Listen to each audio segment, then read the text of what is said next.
আমার ভিডিওগুলো যারা চিন্তাশীল, যারা জ্ঞানী, যারা বিবেকবান মানুষ তাদের জন্য। আমার এই ভিডিও সম্পর্কে যদি আপনারা গভীরভাবে চিন্তা করেন তাহলে দেখবেন যে অনেক শিক্ষণীয় রয়ে গেছে, যদি কিছু মনে না করেন। আমি তার কিছু উদাহরণ দিচ্ছি। আমরা যদি প্রকৃতির দিকে তাকাই দেখবেন যে প্রকৃতিতে দুটো শক্তি আছে, একটা আছে শুভ শক্তি আর একটা আছে অশুভ শক্তি। এটা not only Bangladesh, Pakistan or ইন্ডিয়ার জন্য, এটা আপনার গোটা পৃথিবীতে কিন্তু বিরাজমান। আর তা হলো দেখেন যে এই যে আমার সামনে দেখেন, এই যে সুন্দর ঘাস, এই যে সুন্দর একটা সব ঘাস দেখছেন না, ওইদিকে মাথা দিয়ে চলে যাচ্ছে ওরা। আবার যদি আমরা তাকাই দেখেন যে এই যে এক ধরনের ঘাস, এই দেখেন এই যে একটা ঘাস, এই ঘাস আমি নাম জানি না, এই ঘাসের নামও আমি জানি না। এই দেখেন কত সুন্দর, কত মসৃণ মোলায়েম। এটা প্রায় দেড় দুই ফুটের মতো হবে আর কি লম্বা। এটা পুরোটা সোপ আছে, ওর ভিতরে আরেকটা ঘাস আছে। তারপরে দেখেন এই যে ঘাসগুলো দেখেন, এই যে ঘাস, এই ঘাসগুলো কিন্তু মাত্র এই এক মাসের ভিতরেই মানে চারা দেশে, এবং এই এক মাসের মধ্যে মানে 30 দিনের মধ্যেই কিন্তু এই যে ফুল ফল চলে আসছে।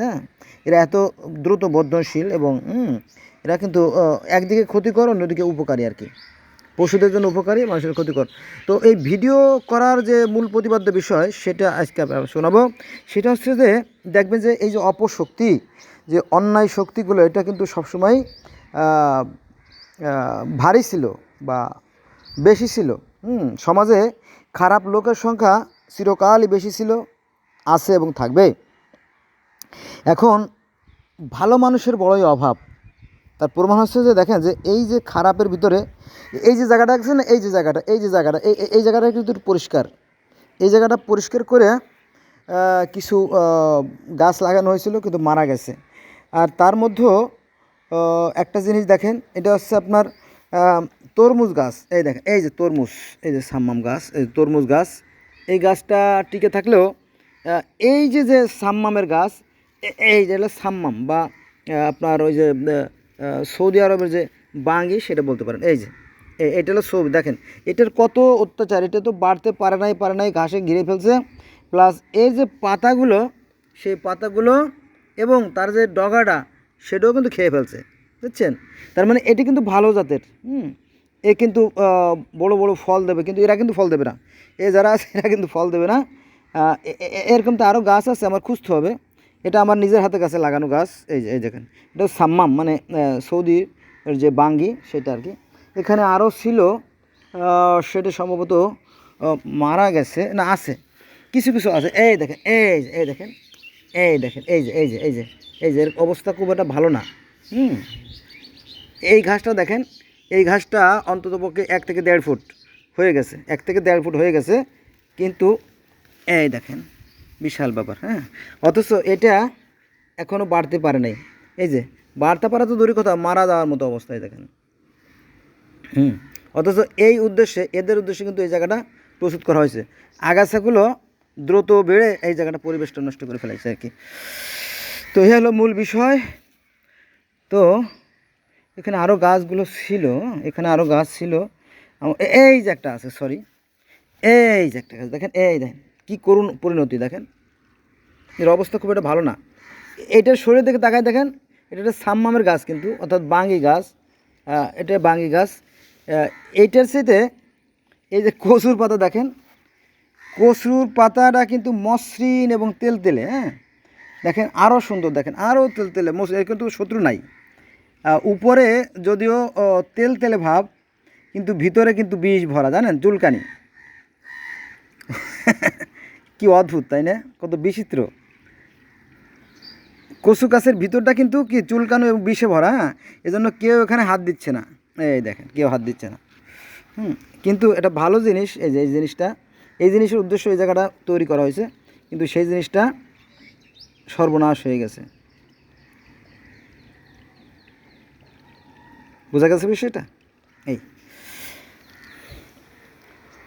তো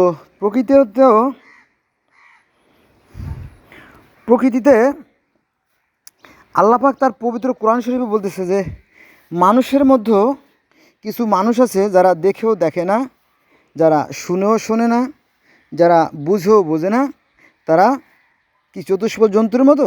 না, চতুষ্পদ জন্তুর চাইতে নিকৃষ্ট। তো এই মানুষের মধ্যে আছে উৎকৃষ্ট মানুষ, আবার সর্বনিকৃষ্ট মানুষও এই আপনার এই মানুষের মধ্যে আছে। আল্লাহ পাক বলেন যে আমি মানুষকে সৃষ্টি করেছি পরীক্ষা করার জন্য।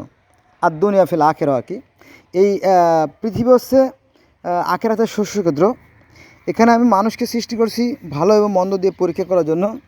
তাকে একটা দেহ দিয়েছি, দেহের মধ্যে দিয়েছি মানে চেতনা শক্তি, যে চেতনা ক্ষয় লয় বিলীন হয় না, মৃত্যু হয় না, সেই চেতনা অর্থাৎ প্রাণ। তো এটা দিয়ে আসলে পরীক্ষা করা হয়। এই চেতনা শক্তির কোনো মৃত্যু নাই। এটা পৃথিবীর শুধুমাত্র ইসলাম ধর্ম বা ইহুদি খ্রিস্টান ধর্ম না, এটা গোটা পৃথিবীর যে 4300 ধর্মতে সবাই ওই একই কথা বিশ্বাস করে। আত্মা, পরকাল, মৃত্যু এগুলো সব করে বিশ্বাস করে। বুঝা গেছে বিষয়টা? এটা আর কি। এখন আপনি কি করবেন? আপনি ভালো করবেন নাকি মন্দ করবেন, এটা আপনার একান্ত অভিপ্রায়। তবে ভালোর সংখ্যা খুবই কম। কারণ নবী মুহাম্মদ সাল্লাল্লাহু আলাইহি ওয়াসাল্লাম বলছেন যে আমার উম্মত হবে 73 কাতার। এই 73 কাতার উম্মতের মধ্যে এক কাতার থাকবে হকের পথে, তারাই শুধু জান্নাতে যাবে।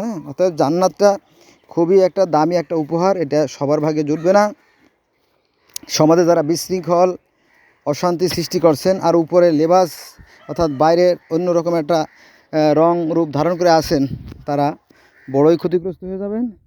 অতএব সময় থাকতে সাবধান হয়ে যান, মানুষের ক্ষতি করেন না, সৃষ্টিগুলোর ক্ষতি করেন না। ক্ষতি করলে আপনার মহা ক্ষতি হয়ে যাবে। ধন্যবাদ।